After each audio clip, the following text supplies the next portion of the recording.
Hello Sir Kira. Sana mabasa niyo po itong sinend kong story. Isa po akong choir member sa church namin. Bale, isa po itong maliit na Baptist church noon na nagsisimula pa lamang. Year 2016 po ito nangyari. Bago-bago pa lang po akong uma-attend noon sa church.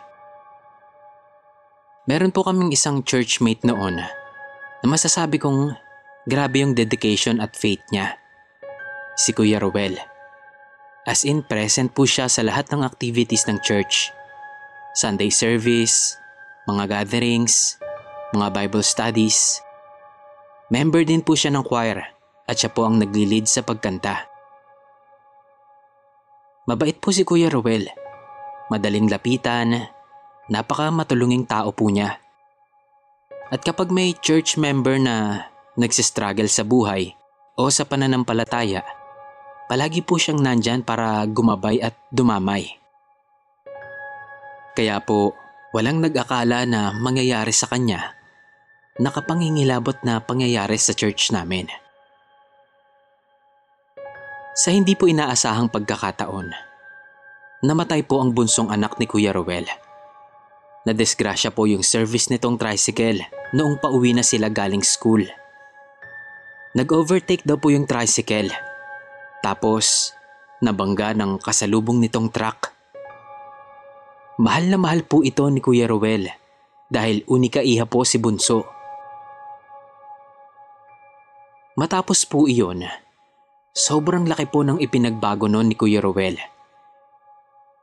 Nung mga unang buwan ng pagkawala ng anak niya, hindi po talaga siya uma-attend ng simbahan.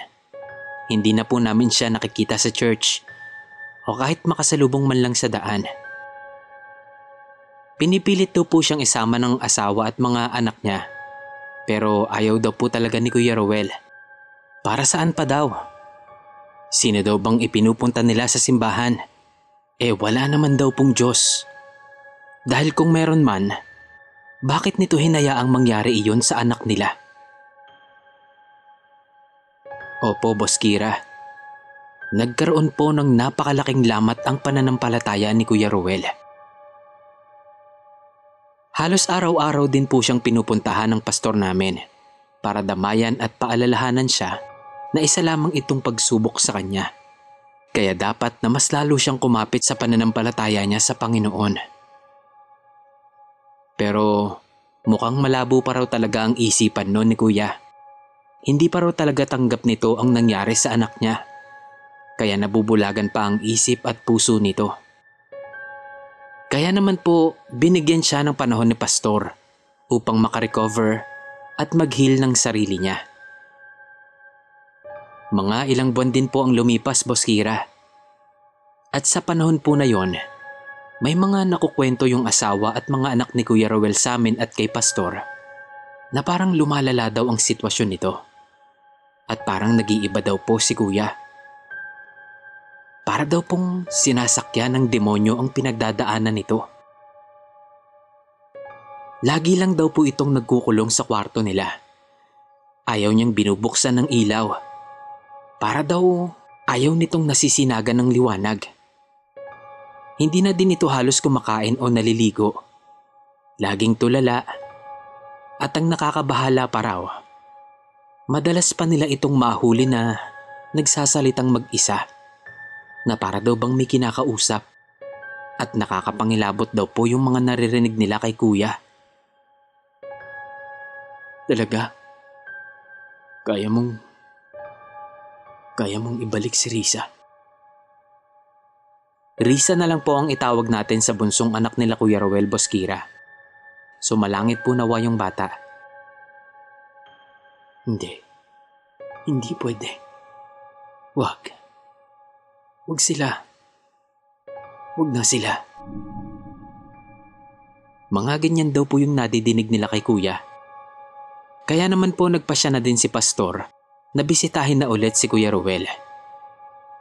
Sa labas pa lang daw po ng bahay nila, ramdam na agad ni pastor na may hindi tama.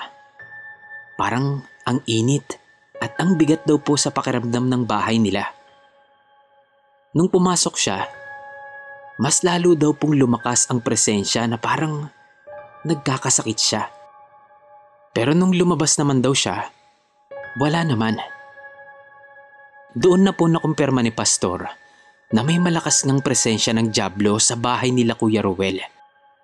Kaya naman po, mas pinursige ni Pastor na madala si Kuya Ruel sa simbahan o kahit mailabas man lang siya sa bahay.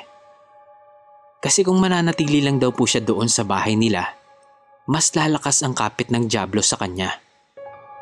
Pero bigo pa rin po si Pastor. Hindi niya pa rin po naisama o nakumbinse si Kuya Ruel.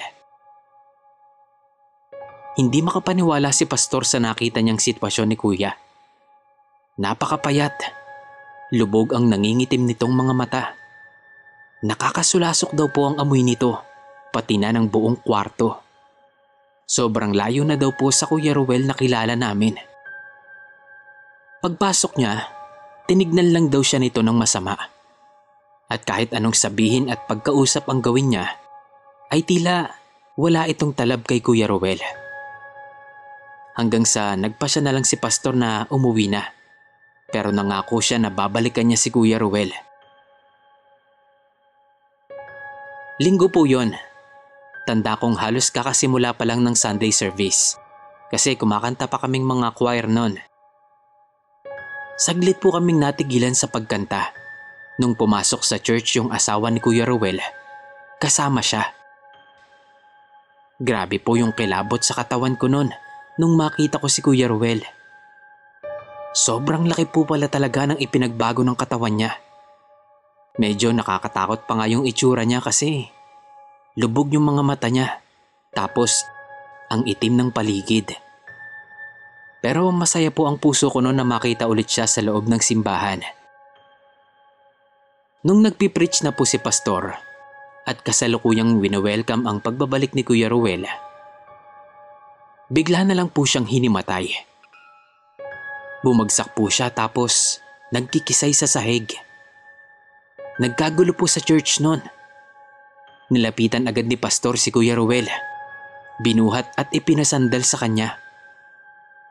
Pero maya-maya lang, biglang bumangon si Kuya Ruel at sinakal si Pastor. Mabuti po at maagap yung mga lalaking nakapalibot sa kanila, kaya naawat agad si Kuya. Bigla na pong nagwala nun at nagsisigaw si Kuya Ruel. Kahit po marami na yung nakahawak sa kanya, hirap pa rin po sila.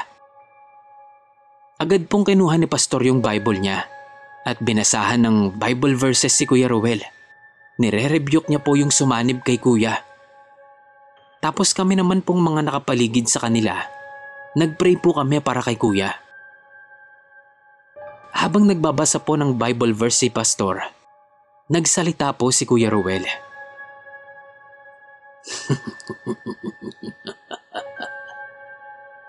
Ikaw, alam ko ang ginawa mo.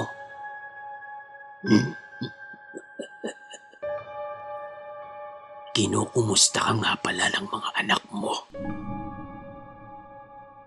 Sabi po ni Kuya, sabay halakhak ng malakas. Parang natigilan nun si Pastor.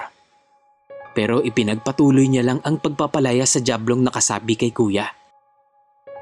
Tuloy lang kami nun sa pagdarasal. Yung iba, sa labas na ng church nagdasal kasi natatakot na rin sila. Bigla pong sumigaw si Kuya Ruel ng malakas. Sigaw na malakas at sobrang haba. Pagkatapos po nun, nawalan ulit siya ng malay.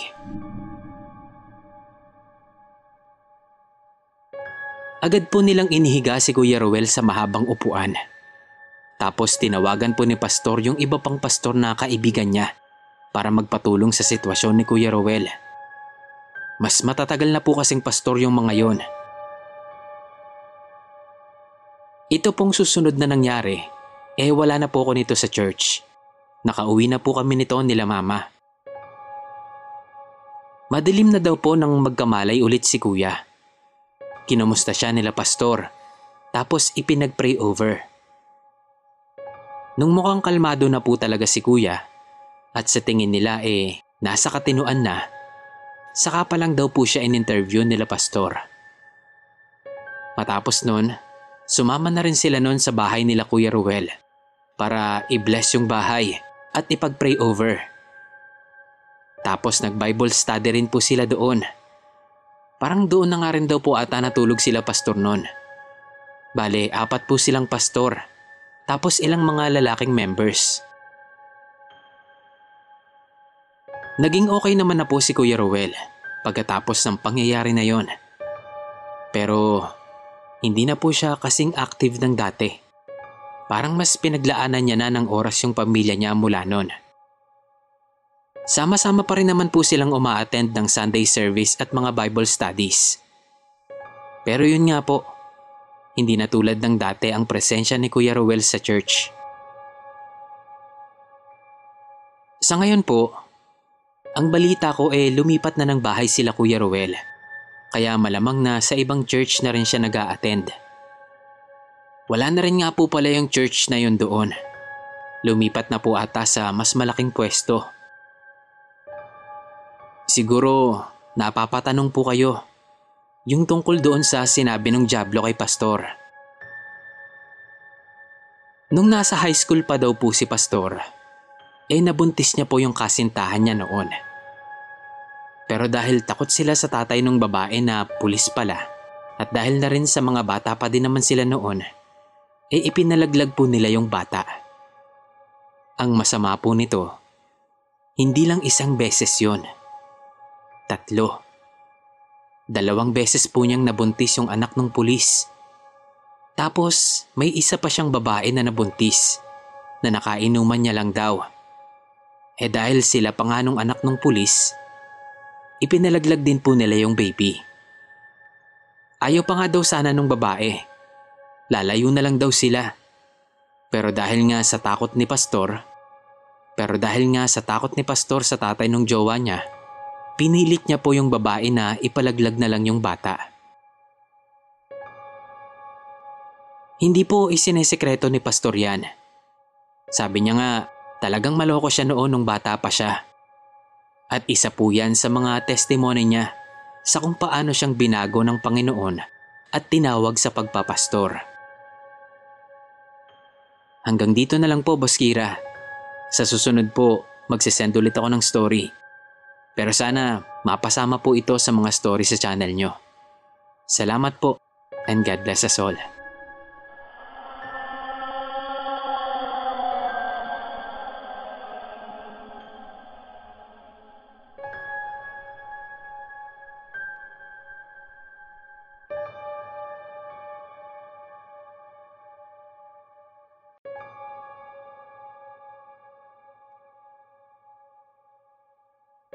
Magandang araw sa iyo, Boss Kira, at sa lahat ng tagapakinig ng Nginig Stories.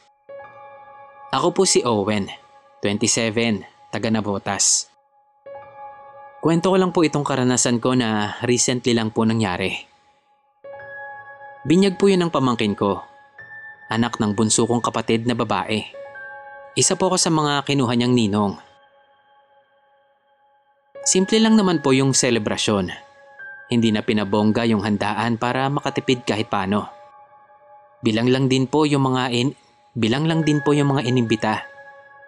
Halos yung mga ninong at ninang lang din. Ilang mga kaibigan at katrabaho. Yung ibang bisita, may kasamang bata. Nung nasa simbahan na po kami, habang nagmimisa yung pari, may napansin po akong bata na patakbo-takbo sa unahan. Siguro nasa mga 3 to 5 years old siya. Batang babae po, Boss Kira. Di ko lang masyadong pinagtuunan ng pansin kasi nakikinig ako sa sermon ng pari. Maya-maya, sa may hallway sa left side ko na siya nakitang tumatakbo. Bale, nasa right side na hilera po kasi ako noon ng mga upuan. Nasa likuran po ako kaya wala akong katabi sa mahabang upuan na yon. Wala din naman kasi akong kakilala sa mga bisita ni Bunso. So makikita ko siya sa gilid ng mata ko na tatakbo. Tapos paglilingunin ko na, bigla naman siyang mawawala. Inisip ko noon, baka naglalaro ng tagu-taguan. Pero kasi wala naman siyang kalaro noon. Medyo naiirita na nga ako noon kasi hindi ako makapag-focus sa sermon ni Father. Isip-isip ko pa, nasan ba yung nanay nung batang yun? Hindi man lang masawa yung anak niya. Maya-maya po, Boss Kira, doon na siya naglalaro sa harapan. Sa mismong harapan po ni Father. Ganun pa rin ang ginagawa niya. Tatakbo tapos magtatago. Ang ipinagtataka ko lang, bakit parang ako lang ang nakakakita o nakakapansin dun sa bata? Bakit walang sumasaway? Medyo kinabahan ako nun. Napatingin ako kay Father. Nakita kong sinusundan niya rin ng tingin yung bata. So medyo nakampante ako nun. Hanggang sa biglang huminto sa pagsasalita si Father at sumitsit ng malakas. Actually, napalakas lang kasi nakatapat sa mic yung bibig niya. Tapos nun, tumigil sa pagtakbo yung bata. Medyo nawirduhan pa nga ako sa pagtigil niya. Tumatakbo siya nung sumitsit si Father. Tapos biglang tigil lang din siya ng ilang segundo. Tapos tumakbo na ulit, sabay tago. Pagkatapos nun, hindi ko na ulit nakitang lumabas yung bata. Baka kako natakot na kay Father at tumakbo na sa nanay niya. So natapos po yung binyag. Okay at normal naman po ang lahat. Pagkatapos sa simbahan, diretso na po sa bahay para sa kainan. So okay naman po. Natapos at nairaos naman po ng maayos ang binyag ni baby. Kinabukasan nun, habang nagtitingin ng pictures yung kapatid ko sa cellphone niya, may napansin po siyang kakaiba. Kaya agad niya kaming tinawag. Parang namumutla pa nga si Bunso nung ipakita niya sa amin yung litrato. Yung unang picture, kuha po sa simbahan. Hawak ni Bunso yung baby niya, habang binubuhusan naman ni Father ang ulo ni baby ng holy water. Sa may likuran po ni Father sa may bandang ibaba, makikita po ang imahe ng isang batang babae na nakakapit sa kanya. Ako naman, nakilala ko agad yung bata. Sabi ko, "Oh, yan yung batang makulit dun sa simbahan, di ba? Takbo ng takbo, kala mo nakawala sa hawla. Kanino bang anak yan, so?" Nagtinginan lang silang lahat sa akin at parang nagulat at nagtaka sa sinabi ko. "Bata? Sino? Wala namang natakbong bata kahapon sa simbahan." Sagot ni Bunso. So ako, ipinilit ko na meron nga. At yun nga kako yung batang nasa picture na nakakapit kay Father. Nagtataka nga kako ako bakit walang sumasaway dun sa bata. Pero sila, iginigiit nilang wala nga raw talagang batang naglilikot sa simbahan nun. Baka raw namamalikmata lang ako. O baka raw multo yung nakita ko. Sabi ko pa nga, imposible. Kasi ang tagal na nagtatakbo ng bata eh. Halos buong sermon kako ni Father nagtatatakbo siya. Tapos naalala ko yung pagsitsit ni Father sa gitna ng sermon niya. So sinabi ko yun. At oo nga daw, naalala din nila yung pagtigil at pagsitsit ni Father. Natahimik kami kasi nakaramdam na kami ng kilabot, Boss Kira. Napagtanto namin na isa pala yung batang multo. Lalo kong kinilabutan nun. Tinignan pa namin yung ibang kuha sa simbahan. At lahat po talaga ng picture na kasama si Father ay nandoon yung bata. Palagi po itong nasa tabi niya at nakakapit sa may binti ni Father. Nagbiro pa nga ako. Baka kako anak ni Father sa pagkabinata. Kinaltukan lang ako ni nanay. Bunganga ako daw. Baka magabaan daw ako. Ginagawan ko pa raw ng issue si Father. Anyway, Boss Kira, yan lang naman po yung kaisa-isa kong nakakakilabot na karanasan. Tapos, sa loob pa ng simbahan nangyari. Pero simula naman po nun, hindi ko na po ulit nakita yung batang multo na yon. At sana, wag na ulit siyang magpakita sa akin.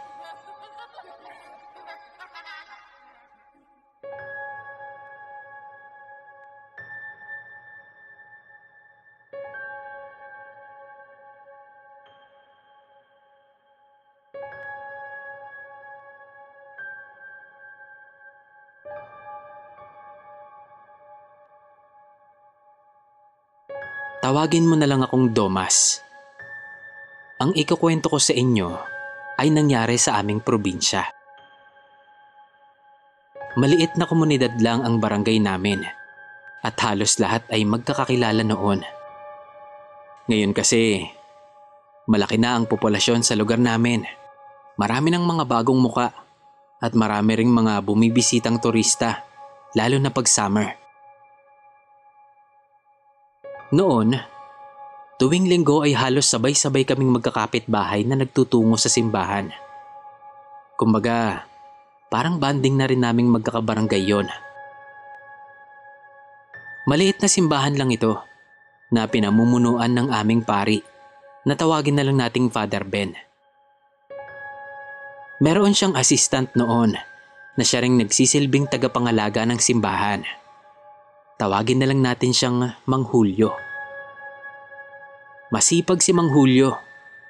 Ni minsan hindi ko siya nakitang walang ginagawa. Pinapanatili niyang malinis ang paligid at ang buong simbahan. Siya rin ang nakatokang magpatugtog ng kalembang ng simbahan.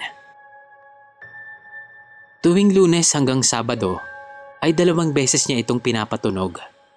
6:00 ng umaga at 3:00 ng hapon. Kapag Linggo naman ay 3 beses. 6:00 ng umaga, tapos 3:00 ng hapon at 6:00 ng gabi naman para sa huling misa ng linggo. Ganon na yung nakagawian sa lugar namin. Hanggang sa nagbinata ako ay ganon ang sistema sa amin. Hanggang sa isang araw, nagkaroon ng kaguluhan sa simbahan. Halos lahat ng mga kabarangay namin ay nagkukumpulan doon. Nakisingit ako para makita kung anong pinagkakaguluhan nila. Hindi pa man ako nakakalapit, narinig ko na sa mga tao ang pangalan ni Mang Julio. Nang makarating ako sa unahan ng mga nagkakagulong tao, nawindang ako sa nakita ko. Si Mang Julio, nakaplakda sa semento, duguan at basag yung bungo, labas pa yung utak, habang nakadilat pa yung mga mata.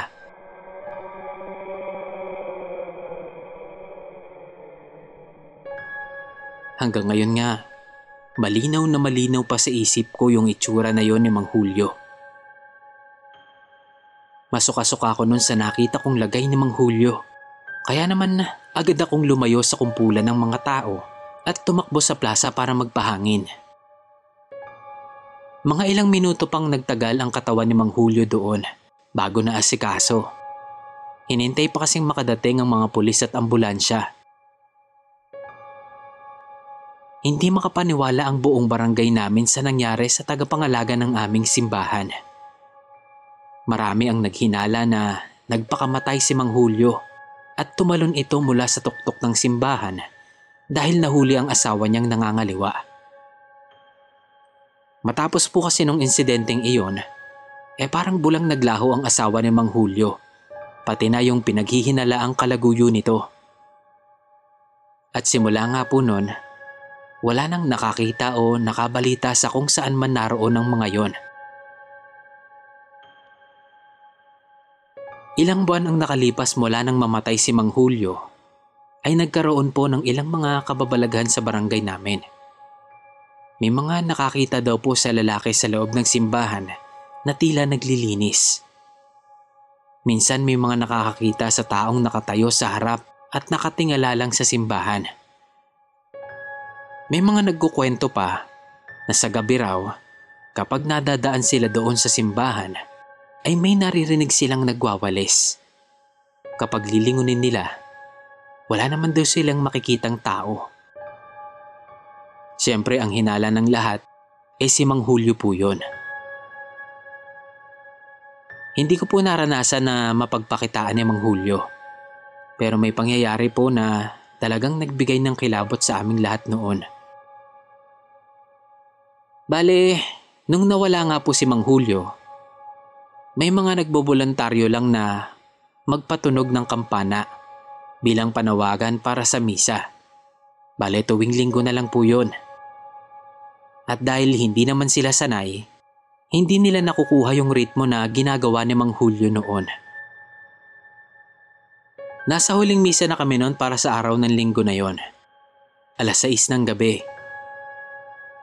Habang nagmimisa si Father, biglang tumunog yung kampana. Lahat kaming nagsimba ng gabing yon ay kinilabutan. Kasi yun yung tunog na ginagawa ni Mang Julio sa kampana. Pati si Father napatigil din. Julio, naandito na kaming lahat. Pwede ka nang magpahinga. Maraming salamat sa serbisyo mo para sa Panginoon. Sabi ni Father.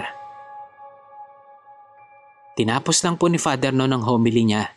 Tapos dinasalan niya at binasbasan ulit yung lugar kung saan natagpo ang patay si Mang Julio. Umakyat din kami noon sa pinupwestuhan niya kapag nagpapatugtog siya ng kampana. Dinasalan at binasbasan din po yun ni Father. At magmula din naman po noon ay hindi na ulit tumunog ng kusa yung kampana. Wala na ring mga balita o kwento na may nakakakita kay Mang Julio sa kung saan man, lalo na sa simbahan. Matagal na itong nangyari. Mga late 1980s pa. Binata pa ako noon. Pero sumalangit nawa ang kaluluwa ni Mang Julio.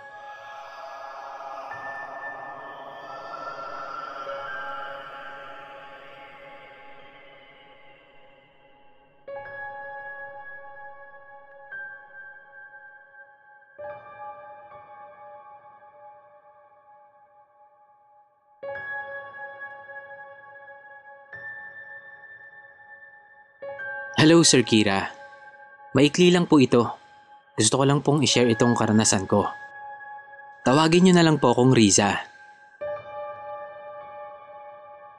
Ipinanganak po ko sa pamilyang sarado katoliko. Pero kahit po nung bata pa ako, takot na po talaga ako sa mga rebulto sa aming simbahan. Pero dahil bata pa ako noon, kahit ayaw ko, nagsisimba ako kasama ang buong pamilya namin. Nagbago na lang po yun nung mag-college na ako. Nagkaroon na po kasi ako ng dahilan na hindi sumama sa simba ng pamilya. Dahil totoo naman pong busy ako sa school noon. Huwag po sanang masamain ng iba. Buo po ang paniniwala ko sa Diyos at may takot po ako sa Kanya. Hindi man po ako nagsisimba noon, hindi naman po ako nakakalimot na pasalamatan siya sa araw-araw na blessings ko sa buhay. Hindi lang po talaga ako kapit sa aming simbahan, lalo na sa mga rebulto doon. Hanggang ngayon po na may asawa na ako, ganun pa din po ang ibinibigay na discomfort sa akin ng rebulto. Hindi po kasi maiiwasang hindi pumasok sa simbahan kapag kinukuha akong ninang. Pero sa mga ganoong pagkakataon na lang ako nakakapasok talaga. At minsan kapag nadadaan sa simbahan na may rebulto sa labas ng simbahan. At ganoon po ang simbahan namin. May mga rebulto din po ng mga santo sa labas ng simbahan. At kada madadaan kami ng asawa ko, hindi ko po maiwasang tignan ang mga rebulto na yon. Kapag po kasi hindi ako nakatingin, pakiramdam ko sila ang nakatingin sa akin. Para po bang para sa akin, mas safe na ako na ang nakabantay ng tingin sa kanila kesa ako ang binabantayan nila ng tingin. Sobrang nakikiripihan po talaga ako. Pasensya na. Nito pong nakaraang buwan, nahihilig po kaming mag-asawa na mag-stroll tuwing gabi pagkatapos naming magtrabaho sa buong araw. Matapos lang po naming makapagpahinga ng ilang oras lalabas na kami ng mga 9 p.m. para pumunta sa isang food park na nadadaanan lang din namin habang nag-i-stroll. Madalas po yun noon dahil iniisa-isa namin yung mga kainan sa food park. Nakakauwi po kami usually 11 p.m. to 12 a.m. na. Kasama na po doon yung tambay lang namin para makapagpalamig. Sa ganoon po kami nakakapaglabas ng pagod. At kapag uuwi naman, nadadaanan talaga namin yung simbahan sa may amin. Paahon yung daan at bago lumiko, doon kami matatapat sa malaking entrance sa pababa ng simbahan. Sobrang dilim doon. Pero kahit ganon, aninag ko palagi ang malaking mesa na pahaba sa gitna.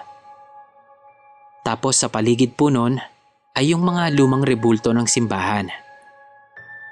Alam kong luma kasi yun pa yung mga rebulto noong bata pa ako. Yun yung mga nakalagay dati, noong malaking open space pa lang yung simbahan. Yun yung mga rebultong kinatatakutan ko noong bata pa ako. Tinititigan ko talaga sila hanggang makalagpas na kami sa simbahan. Isang gabi, nung pauwi na kami, nasabi ko sa asawa ko na parang ang eerie ng simbahan. Para kakong setting sa mga horror movie yung part na yon ng simbahan. Medyo tinawanan pa niya ako noon. Kaya tinanong ko siya kung bakit siya natawa. Sabi niya, parehas daw pala kami ng tingin sa simbahan na yon. At ang creepy pa daw dahil sa mga santo na nandun sa labas. So fast forward po. May 2 gabi na nagpahinto sa amin mag-stroll nun. Parang last year lang. Pauwi na kami galing gala at madadaanan nga namin yung simbahan. Medyo mabagal ang takbo namin noon kasi paahon nga at paliko. Hindi pa kita agad kung may makakasalubong ka o wala. Kaya talagang mabagal lang yung takbo namin noon. Nung nasa may paliko na kami, kita na doon yung malaking puno. Mga 5 metro ang layo mula sa entrance ng simbahan. Hindi ko pa yun napansin nung una. Kasi doon sa mga rebulto sa loob ako nakatingin. At noon ngang makalagpas kami, biglang binilisan ng asawa ko yung patakbo ng motor. Nakita ko agad ang isang malaking bulto ng tao na nakatayo malapit sa may puno. Nanigas po ko noon at napakapit ng mahigpit sa balikat niya. Nung makauwi kami, doon na siya nagkwento. Sabi niya, binilisan niya raw yung patakbo kasi nagulat nga raw siya.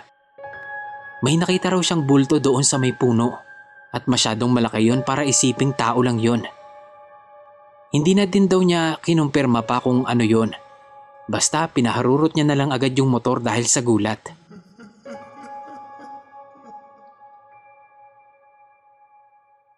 Kinabukasan nun, naggrocery kami at kahit hindi naman namin kailangang dumaan sa simbahan ay dinaanan na din namin dahil hindi talaga mawala sa isip namin kung ano yung nakita namin nung gabi. At ayun nga, meron ding isang rebulto doon na inilagay malapit sa puno. Nakahinga naman kami ng maluwag nun at numuwing walang takot. Rebulto lang pala yun. Kaya nung gabi ding yun, bumili lang kami ng chills kay Uncle John at umuwi na rin agad.